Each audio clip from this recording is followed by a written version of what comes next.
Sa lahat po ng aking mga taga-subaybay, humihingi po sana ako ng paumanhin dahil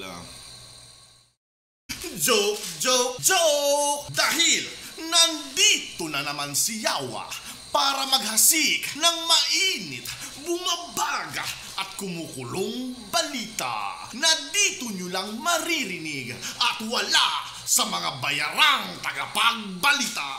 At ito ang issue. Yawa Claudio binabaha ng mga pambabatikos.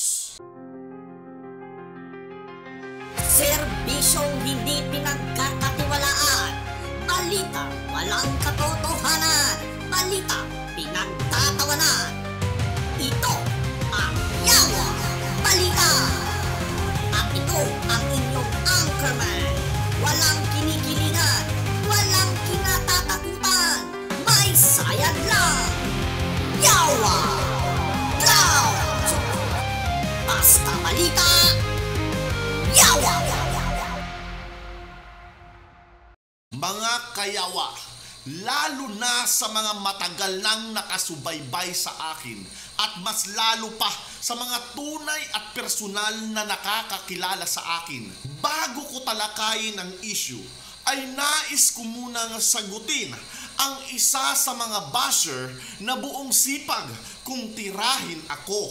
Kamakailan lang ay nag-chat sa akin at humihingi ng paumanhin dahil matagal na daw na-hack ang kanyang account at hindi daw siya yung mga nag-comment at nagpo-post sa kanyang newsfeed. Ngayon, ating aalamin kung na-hack nga ba ito o nahak-hakan lang. Sa pinakahuling video ng issue na pinost ko, ay nag-comment siya na wala naman daw ako doon, tapos nagmamagaling akong magdetalye.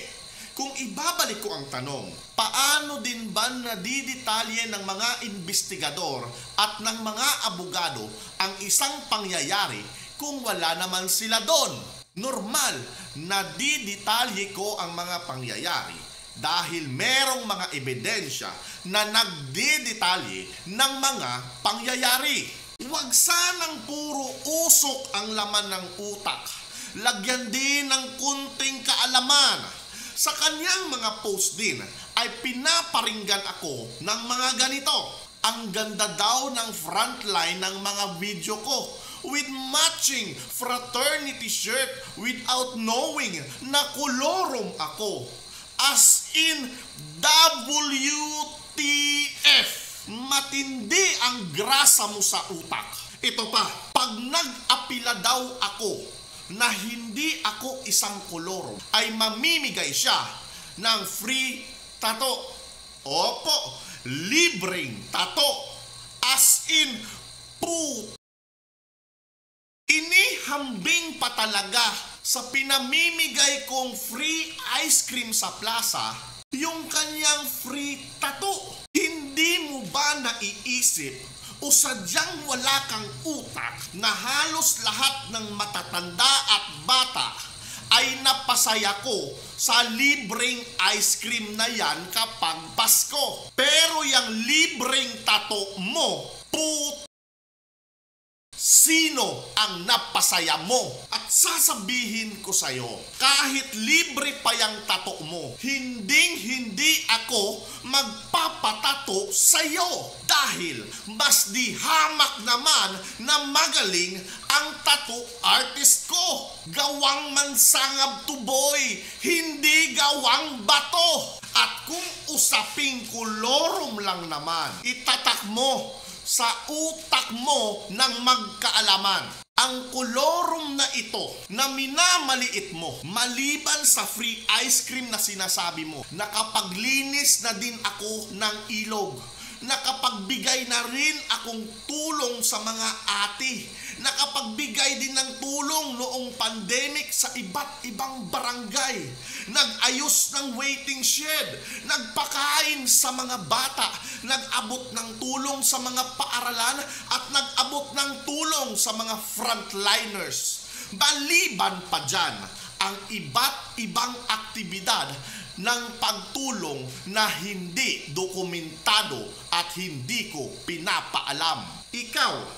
Ikaw na nagmamayabang na isang lehitimong fratman, ano ang nagawa mo at naiambag mo sa grupo o sa iyong komunidad simula pa noong maging miyembro ka? Huwag mong sasabihin sa akin na bumili ka ng yelo noong anibersaryo nyo dahil hindi yan kasali sa mga ambag na tinutukoy ko. Ang yawa na ito ay masakit magsalita dahil ang bawat binibitawan kong mga salita ay may katotohanan at hindi puro yabang at kwento lang. Ito ay may pundasyon, simentado at may bakal na mas lalong nagpapatibay dito. Balik tayo sa issue. Kung ako daw ang tatanungin, ano ang aking opinyon sa nangyari at kasalukuyang sitwasyon ng issue kay Police Captain Ryan Batadlan? Sa una ko na video ay nilapag ko ang mga ebidensya na nagpapatunay na si Police Captain Batadlan ay sadyang sa maling lugar ng maling oras kaya siya nadamay. Dahil kung aking babasehan ang mga video na ebidensya at mga pahayag ng mga nakasaksi ay ganito ang sa tingin ko ang mga nangyari. Ang ama ni Seaman ay inimbitahan ni Kagawad sa kanilang sayawan. Sinama si Seaman ng kanyang ama sa nasabing sayawan. Nung lumabas si Seaman para bumili, ay kinausap ito ni John Lloyd sa kadahilanan na ang isang kasama ni Seaman ay may atraso dati kay John Lloyd. Habang nag-uusap ay may sumuntok kay Seaman kung saan sumiklab ang gulo. Nagkataon na bagong dating si Hepe ay tinambagan nito ang gulo. Nang medyo mapakalma ang gulo sa labas at nakapasok na si Seaman sa loob, ay nagdiskusyon si Kagawad at ama ni Seaman dahil sa mga nangyari.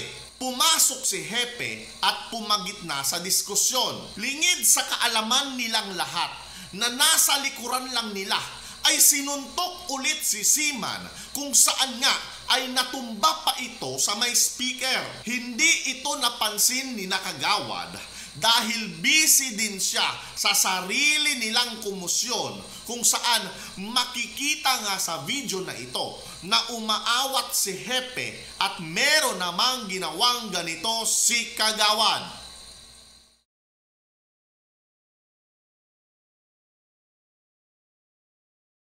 Dahil nga nasuntok na naman si Seaman sa loob, ay nagkagulo na naman kung saan lumapit si Hepe para pakalmahin ulit ito. Dahil hindi napakalma at walang alam si Hepe na nasuntok na naman ito, ay tinapik ni Hepe ang balikat para kunin ang atensyon at para pakalmahin siya. At sinabihan na tama na yan, makinig ka muna. Dahil medyo lasing na at dala pa ng galit, ay napasigaw si Seaman at nagtanong kung bakit siya sinaktan. Dahil narinig ng ama ni Seaman, ay nagalit din ito dahil syempre anak niya yon.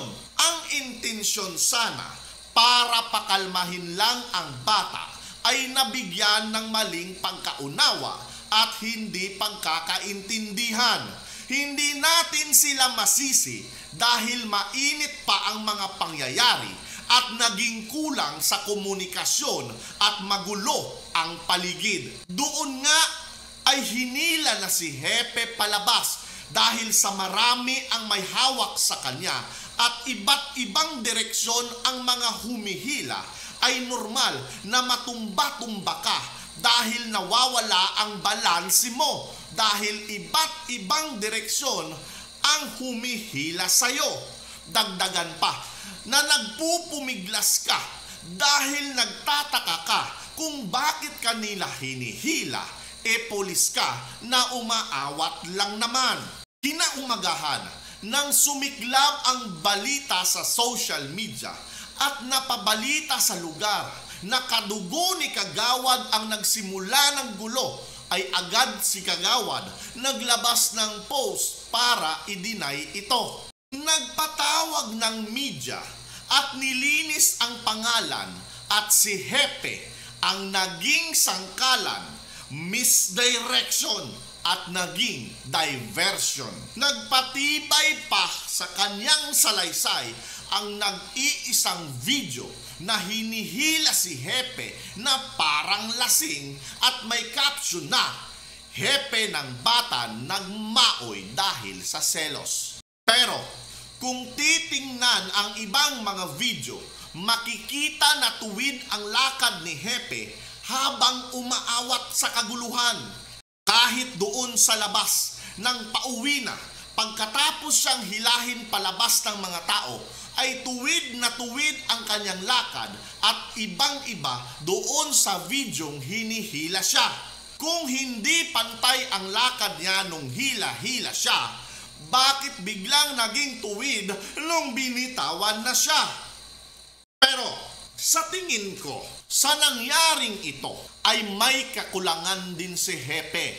Hindi ko maidi-deny na meron siyang pagkukulang sa pangyayaring ito. Siya ay masyadong naging mabait at hindi nilabas ang kanyang kapangyarihan. Hindi siya kagaya ng iba na malakas kung mag-power tripping. Dahil kung ako si Hepe, sa kaguluhan pa lang sa labas, ay imbis na umawat, ay pinadampot ko na lahat at pinadala sa istasyon. Ganon din sa loob, pinadampot ko lahat ng involved sa komisyon at doon sa istasyon sila lahat magpaliwanag. Dahil kapag sa istasyon na, ay mag-iiba na ang sitwasyon. Ako ang Hepe, ako ang hari doon. Pero hindi niya ginawa iyon. Umasa siya na maaayos niya ang gulo sa labas at wag nang lumaki at umabot pa sa istasyon. Subalit, dahil din doon, siya din ang napahamak at nabigyan ng kulay ang sanay maganda niyang intensyon. At dahil ulit doon, nabaliwala ang ginawa ng mga sospek kay Seaman. Sila ang tunay at dapat na hinahabol at kinakasuhan. Sila ang pasimuno ng gulo. Sila ang nanakit. Pero saan sila ngayon? Nawala at hindi tinutukan ng media dahil ang tinutukan nila ay si Hepe. Balitang naglihis ng tunay na punto at dahil sa mga maling akusasyon at haka-haka, puro hearsay na balita, ang magandang reputasyon ay nadungisan. Karamihan sa mga orihinal na post patungkol kay Hepe na may maling mga caption at description ay unti-unting nawawala at dinilit na ng ibang istasyon. Balitang nakakahiya, balitang dinidilit, sobrang nakakamangha. Nagbalita ng kulang sa impormasyon at walang basihan mula lamang sa iisang pinagtanungan. Subalit wala na tayong magagawa. Si Seaman ay biktima, si Hepe ay biktima din. Ang aking nais sana ay maayos ang lahat. Mahuli ang mga nanakit kay Seaman at malinis naman ang pangalan ni Hepe. Ngayon, sa barangay ng Angas, kung saan pinag-uusapan at inaayos ang gulo ng magkabilang partido, sana ay recorded lahat ang inyong mga husay at sana wag nang barahin ang mga nagsasalita. Wag sanang takutin ang lahat ng involved. Para sa inyo, John Lloyd, pwede kayong mag-record habang kausap kayo dyan sa barangay. Buksan nyo ang inyong mga cellphone, e-record nyo ang inyong usapan. Dahil kung sakaling hindi man ito recorded ng barangay, at least meron kayong pinanghahawakan na sarili nyong record. Ito, si Yawa Claudio, at ito ang Yawa Balita. Basta balita, Yawa.